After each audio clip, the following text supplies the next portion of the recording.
અગાઉના નિયમ પ્રમાણે એવું હતું કે માત્ર તમે રેસ્ટોરન્ટમાં જ દારૂ પી શકતા હતા, પણ હવે આ નવા નિયમ પ્રમાણે તમે તમારા આધાર કાર્ડ કે પાસપોર્ટના આધારે દારૂ ખરીદી શકો છો। તમારી રૂમમાં, સ્વિમિંગ પુલ ઉપર કે ટેરેસ ઉપર પણ દારૂ પી શકો છો।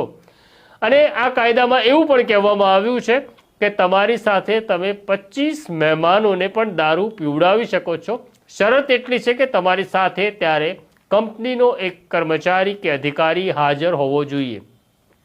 કાયદામાં એ સ્પષ્ટ કરવામાં આવ્યું નથી કે આ 25 લોકો જે મહેમાનો છે તે દારૂની પાર્ટી કરશે।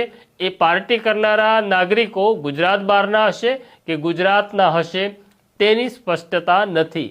આ સુધારો કેમ કરવામાં આવ્યો એવો પણ પ્રશ્ન તમને થાય તો એટલા માટે કે 2030ની અંદર કોમનવેલ્થ યોજાઈ રહી છે, ત્યારે કોમનવેલ્થને લઈને ઘણા બધા